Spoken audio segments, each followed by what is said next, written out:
What's going on, pre-Chiro students? It's Dr. Ben Glass with another episode where we just connect with a practicing chiropractor and help provide some transparency and insight in what it could look like to practice chiropractic and what basically the path to becoming a chiropractor could look like for you. So today we have Dr. Joe Betz out in Boise, Idaho. Dr. Joe, can you get us started by just introducing yourself, letting us know a little bit about what your background was before becoming a chiropractor and what attracted you to this profession?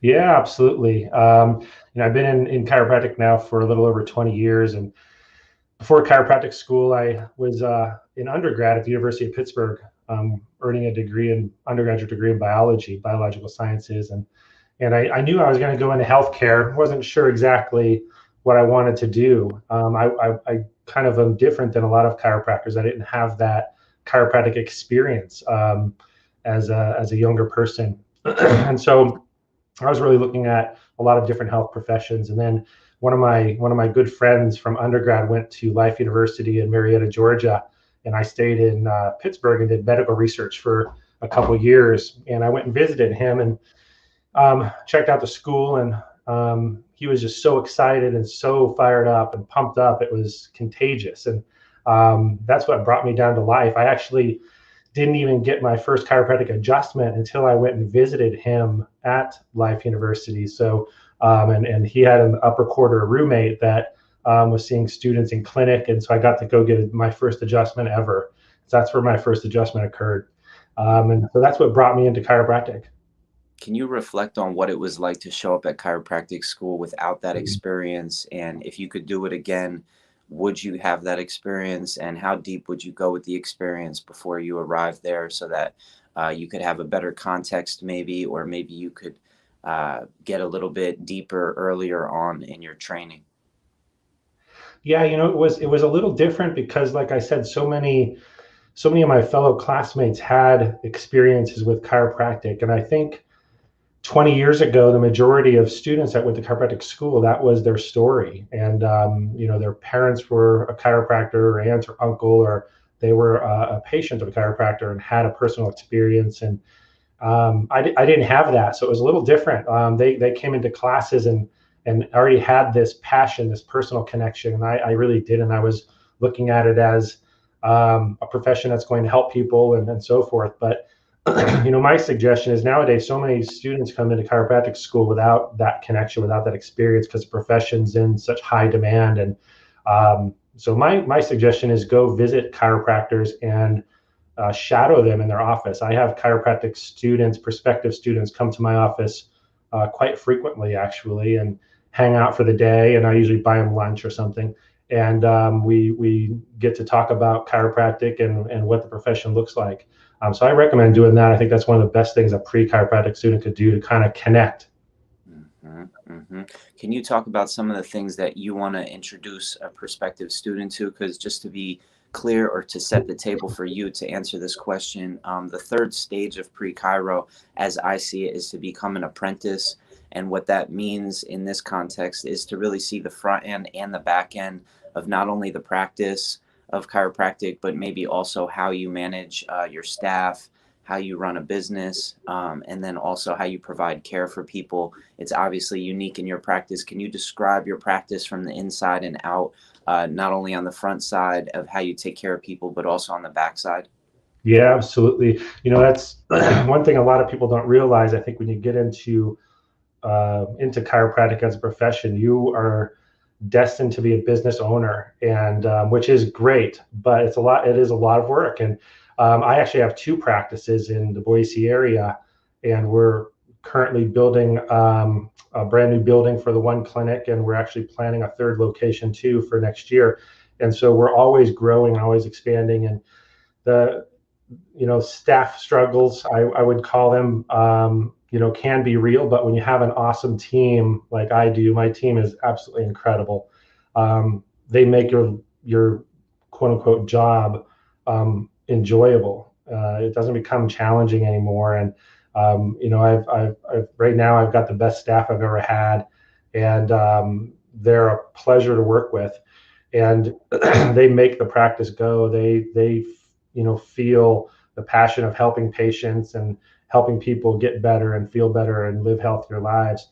And so they become a family, really, and the way my wife is our kind of office manager, and the way we try to run our practice is we bring our staff in and treat them like family.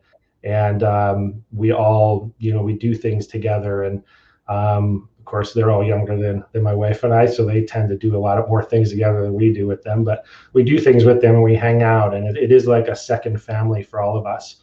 And I bring in and hire young doctors. I just brought a young doctor in from Life West. She graduated recently, and so she's out at my office right now. I've hired and mentored dozens of young chiropractors over the years, and to see their passion kind of it always reinvigorates your own, and it reinforces what you're doing, and you feed off of one another. It's a pretty amazing experience, really. It's not like going to a job and it's this daily grind and you're just praying for Friday to come faster. That's not what chiropractic's all about. Can you talk deeper into that you just touched on right there, and also speak about some of the successful character traits and some of the skill sets that a new graduate needs to have in order to, not needs to have, but that you look for a young person, a young chiropractor, not necessarily a young person, because people graduate chiropractic school in their 50s, but can you talk about what you're looking for in a new graduate in regards to their confidence or their clarity or their communication, and how you, if there's a gap there, how you bring them into real world practice? Yeah, and I think I could use my own story as a good backdrop for that. When I first got into practice, I mentioned I was a researcher at the University of Pittsburgh, and so I was very, very analytical, and I was involved in research from the time I was in chiropractic school. I was actually working on writing textbook chapters and research papers while I was a student.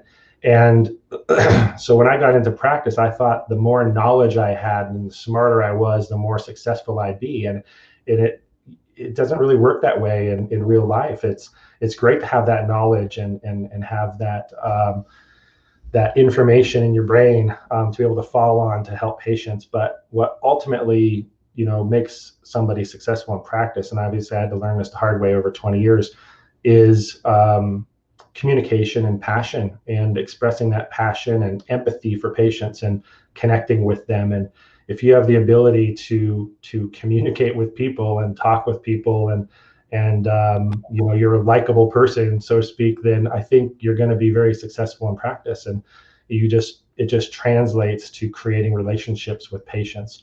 And so when we look for a doctor that's just coming out of school, young or old, it doesn't matter. The doctor we just hired is, she's not, the youngest graduating student. And so when we look for students to hire, we basically are looking at, personality more than anything. I don't ask for transcripts. I don't know what their GPA was. I don't know what their board scores were. I really don't care. They've got to pass, and that's really all that counts. But I'm looking at personality. I'm looking at passion.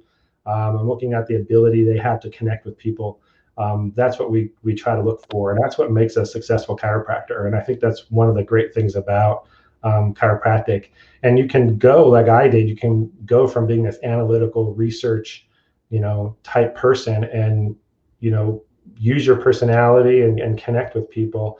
And I think that transition is difficult, but I've helped a lot of doctors kind of make that transition because I had to go through it myself.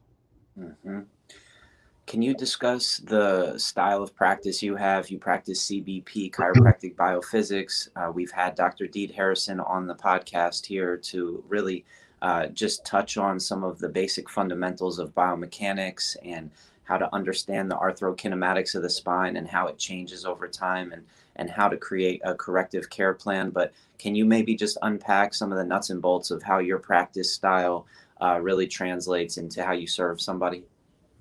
Yeah, and it kind of goes back to my original, connection with CBP technique, or chiropractic biophysics technique. It kind of goes back to me being a student, and I connected with CBP mainly because of all the research they had. And I wanted to, again, at that point in time in my career, I was very information driven, and CBP had no lack of that. When I was in school, Dr. Deed Harrison's father, Don Harrison, was my, kind of role model, my mentor professionally. And, when I was in school, Deed was just graduating Life West and I was out at Life East. And so he was getting a practice open. I actually didn't meet Deed with him teaching and so forth until probably towards the end of my chiropractic experience at Life University. And I actually went and did a internship with Deed in Elko, Nevada, where his first practice was located, and worked with him for 9 months, training and getting the CBP experience. And it was a higher volume CBP practice, and it was all crammed in this little office, and it was this high energy thing. It was the coolest thing I'd ever experienced. But the way CBP works, and to kind of explain it to people, beyond just the fact that it's there's a lot of research out there, which is great to know, but it's not the experience of CBP. In practice, we tend to have like an open area where we see our patients. We have open adjusting areas, and patients come in, and then we have this equipment everywhere. We stretch on people and try to help stretch and loosen up their spine. The purpose of CBP is to try to establish more normal posture and more normal spine alignment. And so we use outcome measures such as posture photographs and X-ray. And X-rays, we use analysis tools to measure the alignment and see if a person has a normal or abnormal alignment. When the spine is bent or twisted a certain way out of place, it puts pressure on the joints and causes pain and problems. And so many people know chiropractic for that. And so we're able to help those people. But it also affects the nervous system and the way the nervous system works. So it actually has the impact of causing neurological symptoms and problems, which includes things like numbness and tingling in the extremities, but also overall health and the health of a person's body. And so by doing CBP and restoring the spine to normal with a combination of exercises and adjustments and this stretching we call traction, we can restore the spine to normal and see not just pain get better, but see a person's overall health and vitality improve and get better. And seeing that transformation in practice, I think, is really what drives me. If I was just only helping a person with low back pain and neck pain all day, I'd probably get bored, to be honest. I mean, it's a great thing to do, and low back pain and neck pain are terrible afflictions, but seeing a person's health improve and seeing children's health improve with what we call corrective chiropractic with CBP, where we're changing the spine, is pretty amazing. And the fact that we have this open environment in our clinic where everybody's kind of intermingling makes the environment fun. Our patients get to know one another and they joke. And just yesterday in my one office I wasn't at, we had my front desk employee. She's been with us for a couple of years now. She met her boyfriend. He was a patient, and they met each other just by her communicating with him. And everybody in the office knows that they've been dating. And yesterday at the office, he proposed to her on the traction floor where they met. It was really neat. And so the patients all cheered and they had it on video. And so it's just a really neat environment to be in a CBP office. And it's fun to see spines change, see people's lives change in relationship to the care they're receiving from you and the decisions you made. It's really a neat thing. Mm-hmm. For a prospective student right now, what can they do today to start to explore CBP? What are some great resources out there, or where do you recommend they start with starting to really explore wide out into what CBP has to offer?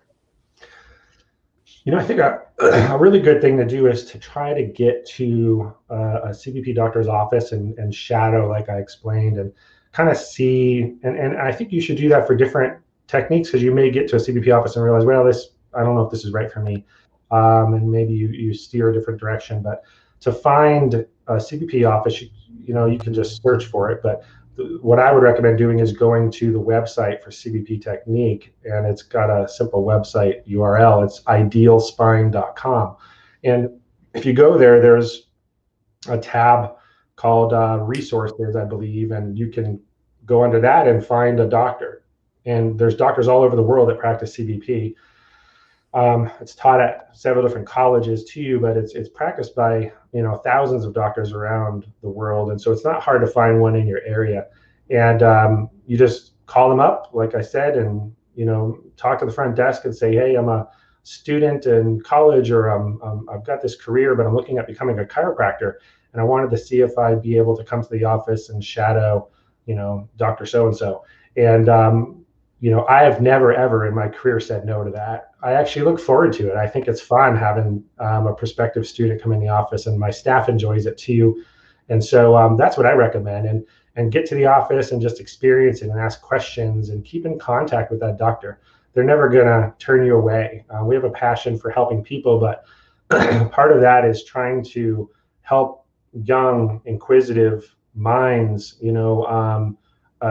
identify chiropractic as something they want to do and answer those questions and help us to grow our profession. That's probably the best way to find CBP technique. Mm-hmm. And that's a perfect segue into the future, the next generation of chiropractors that are going to go to school and one day get out and practice, potentially CBP, potentially a different art form. However, where are you at in your involvement and engagement with the future of chiropractic today? So in addition to practicing full time and having a couple clinics, I've always been involved in chiropractic politics and in various forms. I'm a past president of our state chiropractic association in Idaho.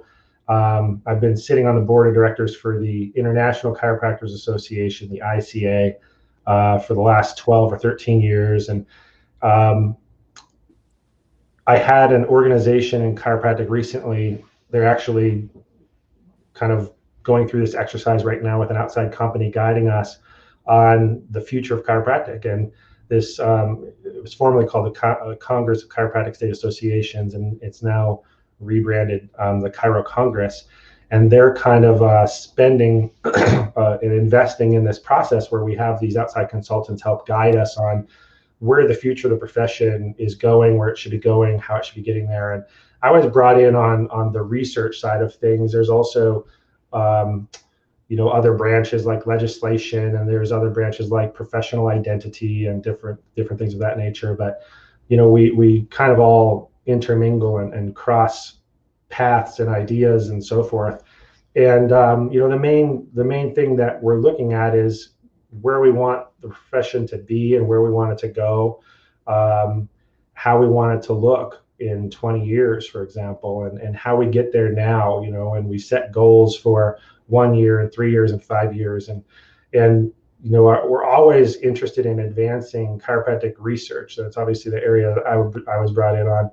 And keeping chiropractic unique, research that is basically investigating, answering questions about how chiropractic is working and how it's unique and different than other healthcare disciplines. And my big push, most of the people on the committees are researchers at the colleges and so forth, and I'm a practicing chiropractor, but I kind of serve the bridge, the gap between researcher and practitioner and state association leader, where we know we need certain information to be able to go to legislators and help advance chiropractic, or go to insurance carriers and explain what we do and how it works and why they should improve benefits for their beneficiaries. And so we're trying to get researchers and practitioners more on the same page and kind of directed in this path that we need the profession to kind of go down. I think the profession is in an incredibly good, strong position. There's others that would argue against that, but I see the profession, really growing leaps and bounds. For example, I used to put out an ad for a young chiropractor to come to my practice, and I'd get 20 applicants, and I'm like, okay, well, I get to pick and choose. This past time, I couldn't find anybody, and I have a lot of colleagues that are the same way right now.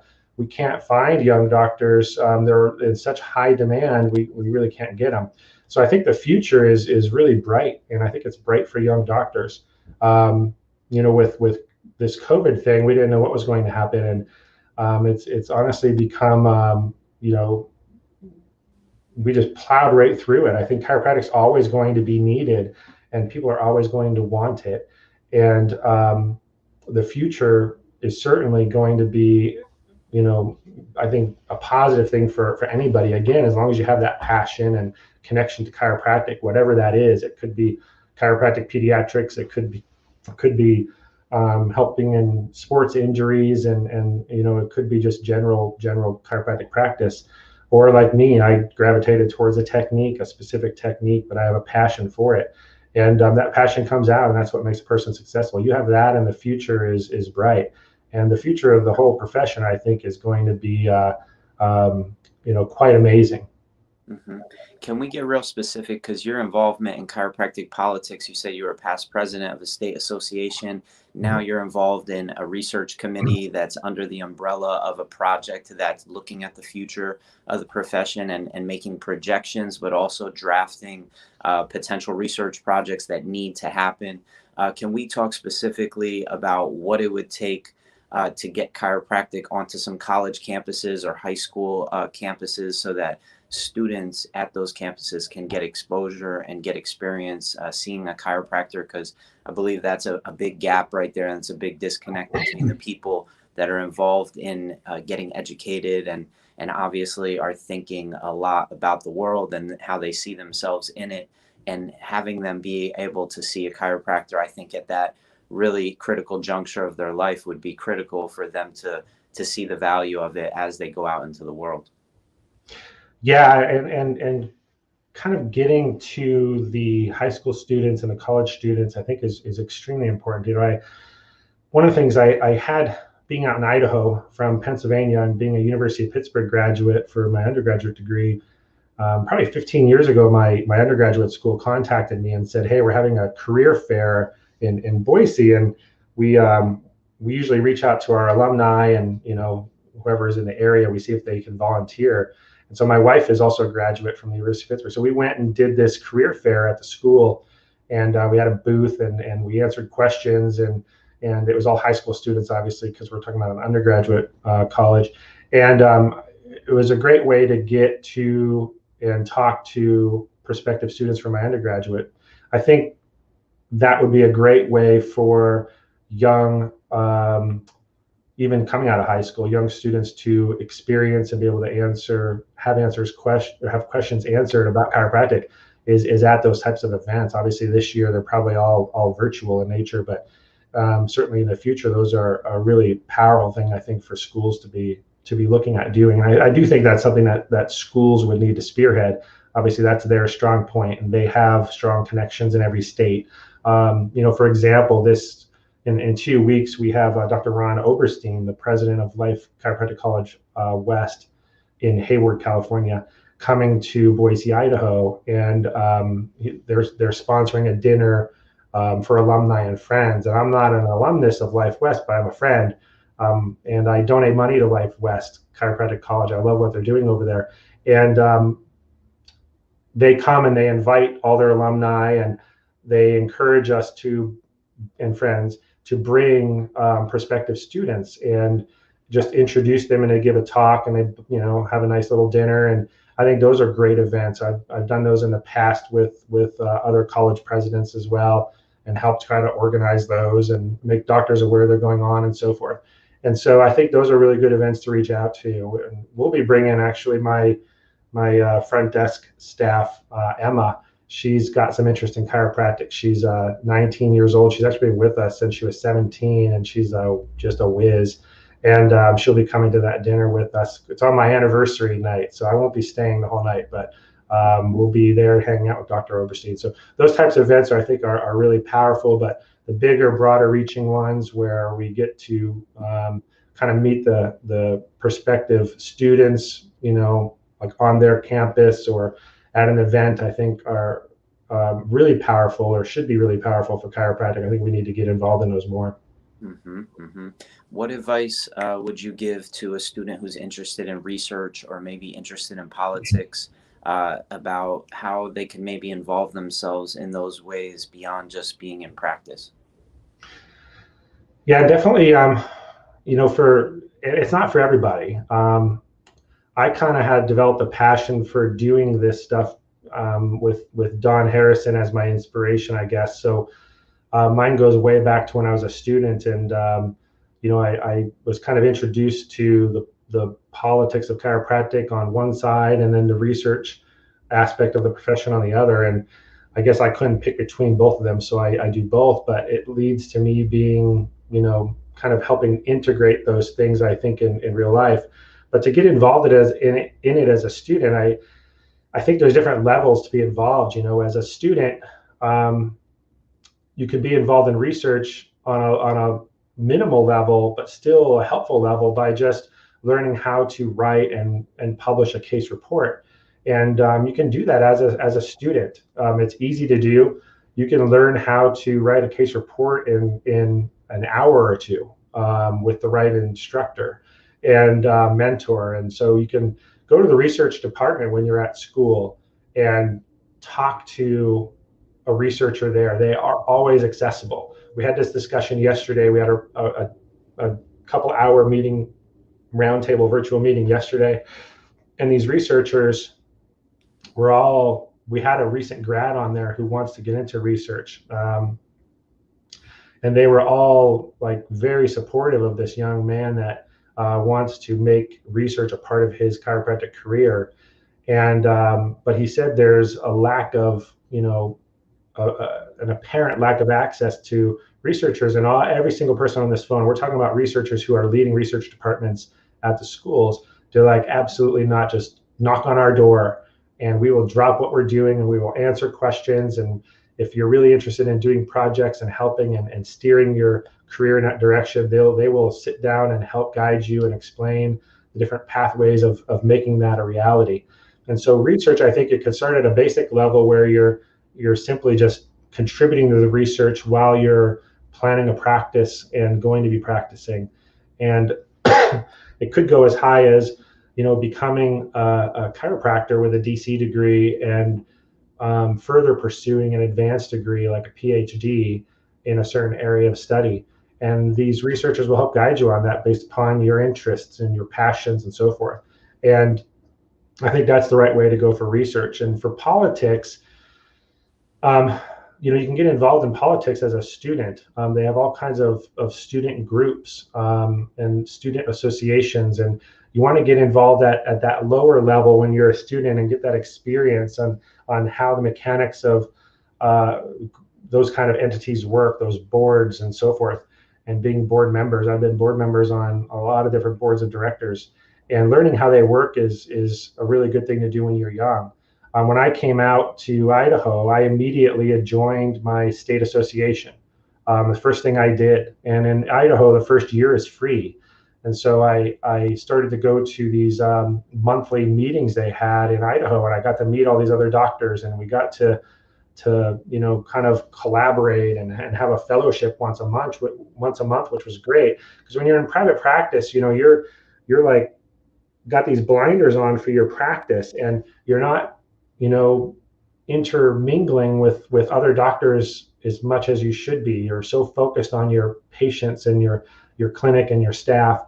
And joining the association, I think, is a great way to try to connect with other doctors and learn different ways they practice. That was an eye opener, because my world before that was CBP, and that's all I knew. And I got to meet doctors who didn't even ever hear of CBP, and so I got to teach them about what I do, and I got to learn about what they did, which I never heard of. And so we developed mutual respect with one another. And by just intermingling and getting to know people, you eventually become involved in projects. And me being a research person, that was something that happened pretty quickly, because I have that ability and knowledge to help in the area of research. And so you'll find a way, a little niche that I think is helpful, where you can serve your profession and help advance your profession. And that obviously is good for everybody. Mm-hmm.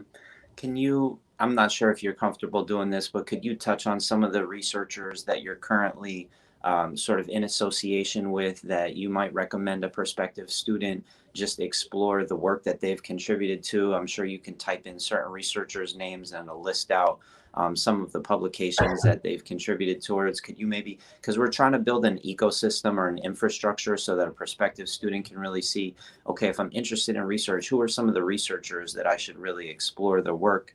And then also with politics, what are some of the associations that I should really go and explore?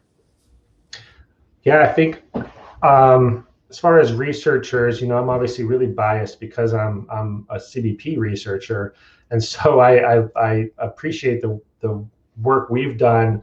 Obviously, that's where my area of interest is in, and so reading the work done, in the early years by Dr. Don Harrison, and obviously carried on recently by Dr. Deed Harrison, is to me of paramount importance. It's structural based research, it's clinical outcome based research, and we have a lot of summary papers in the literature out there too that kind of summarize the information and kind of the state of the literature, so we can explain what information is there on certain topics and kind of summarize it for not just pre-chiropractic students, but even chiropractors and current students.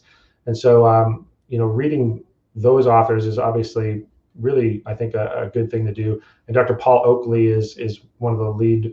I'm just a kind of a minor contributor in my career, but Dr. Deed and Dr. Paul publish extensively.